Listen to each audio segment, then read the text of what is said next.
মাইনের মা, মাইনের ও এখানে আসো। কি ব্যাপার এত বড় বড় চিল্লানি দিয়ে ডাকতেছো, ঘটনাটা কি? হ্যাঁ, তোমার লগে আমার কথা আছে।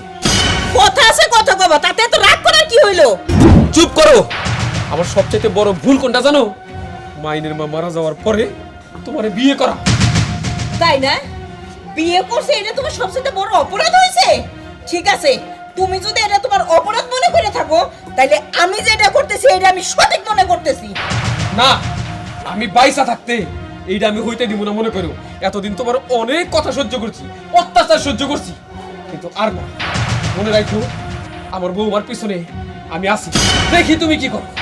ঠিক আছে, তুমি কতক্ষণ তোমার পোলার বউরে তুমি আগলাইয়ে রাখবা, আমিও সেটা দেখা নিমু।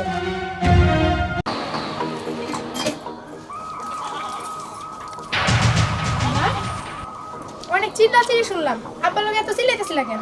কি জন্য চিল্লাইলাম তুই শুনলি না? হ্যাঁ, কত বড় সাহস বুড়ের, আজকে আমার বিয়ের খুঁটা দিল। হ্যাঁ, ওর আজকে আমার দেখে নিতেই হইব।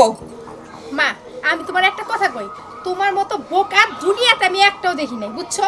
তুমি বাচ্চা নষ্ট করবা আবার তারে কইতাছো? তোমার মাথায় কি এইটা ঢুকলো না? বাচ্চা নষ্ট করবা, সিস্টেমে নষ্ট করবা। শোনো, যখন টিপল পেটে যাইবো কোনো কিছু ফেলাই দিবা, স্লিপ কেটে পড়ে গেছে, নিজে নিজে বাচ্চা নষ্ট হয়ে গেছে। আরে পাগল, এটা কি আমি তারে কইতে গেছি? এটা তার আদরের বৌমাই তারে কইছে। এখন ওই সিস্টেমে কাম করলে চলবো না, এখন আমার পেয়ালার মতন আমি কাম করবো। মা,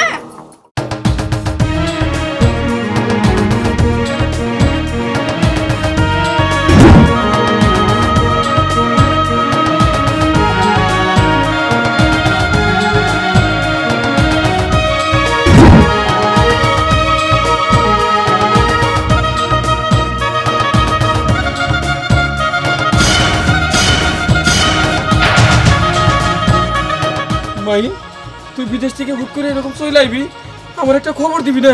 খবর? কারে খবর দেবো? আমি শুনলাম তোমার বৌমার উপর তোমরা অত্যাচার করো, ওইটা শুনে আমি আইছি। এই কথা? এই কথা তোর কেনা কইলো? ও, কেরা কইল? কে তোমরা কি মনে করছো এই এলাকায় আমার পক্ষে একটা লোক নাই? আমার ফোন ধরার মতো লোক আছে তো। আচ্ছা, তা ভালো, তুই আইছস, তোর আহা উচিত আছিল। তোর এখন দরকার আছে, চল কথা না বারে বাড়ি চল। আসো।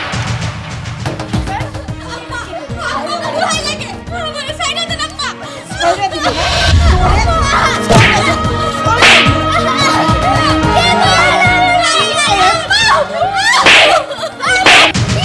মা! মা, এই আমি কি দেখতেছি? কি দেখছিস বাজান? তুই আর কত নাটক করবো মা? কি দেখছি? আমি তো নিজের চোখেই দেখলাম, আর কি দেখার বাকি আছে? বাজান শোন, তুই যা দেখছিস সব ভুল। না, কোনো ভুল না। আজকে ও যা দেখছে এটা হইলো সত্যি, আর এটা হইলো নিত্যদিনের ঘটনা। মাইনের যাই সব বাপ। নিজের চোখে দেখ। তুমি কিন্তু বেশি বাড়াবাড়ি করতেছো। মা, তুমি চুপ করো। বাবা মিথ্যা কথা কয় নাই, বাবা সত্য কথাই কইছে। আর আমি তো নিজের চোখে দেখলাম যে তুমি ওদের উপর অন্যায় অত্যাচার করতেছ। কেন মা? আমি কি কোনো বিদেশ থেকে টাকা পাঠাই না? হ পাঠিয়েছস, আমি কি অস্বীকার করছি যে তুই কোনো টাকা পয়সা পাঠাস নাই? টাকাই যদি পাঠাই থাকি তাহলে ওদের প্রতি এত অবিচার কেন? মা, আমরা তো বিদেশ যাই একমাত্র বাবা মা ভাই বাবা নিয়ে সুখী শান্তিতে বসবাস করার জন্য। সেটার তোমরা কি করো? দুলির সাথে করে উড়ে দাও। কে মা, আমার কি দোষ ছিল? কি দোষটা ছিল মা? তোর কোনো দোষ ছিল না, দোষ হচ্ছে তোর বোর পেটে অবৈধ বাচ্চা। না না, তুমি বিশ্বাস করো, এই সন্তান তোমার, এই সন্তান এই বংশের রক্ত। কিন্তু আম্মা আম্মা চাই আমি জানি পেটের সন্তান নষ্ট করে ফেলাই। শোন, আসল কথা হইলো সম্পত্তির একটা ভাগ বাড়বো দেখে এটা তোর মায়ের একটা চক্রান্ত, বুঝছস? ও ঠিক আছে মা, এইবার বুঝতে পারলাম।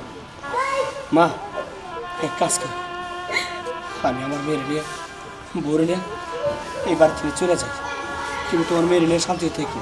আর সয় সম্পত্তি, আমার কোনো সম্পত্তি লাগবে না, সম্পত্তি তোমার মেয়ের দিন। মুন্নি, আসো বাবা, এক্ষুনি চলে যাবো। যাওয়ার সময় তগুলোকে আমার লয়ে যাস। এই বাড়িতে প্রবাসীর অভাগা বইয়ের জায়গা হয় না, ওই বাড়িতে অন্তত আমি থাকুন না। ঠিক আছে বাবা, চলো।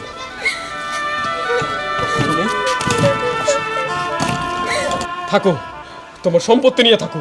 তোমার সম্পত্তি এখন আপন, আর তোমার কোনো আপনজন থাকবো না। একেবারে জবর কথা। সম্পত্তি সম্পত্তি তো আমার দরকার, তাই না? এই বাড়িতে আমরা নাচবো, খেলবো, একেবারে সেই আনন্দ করবো।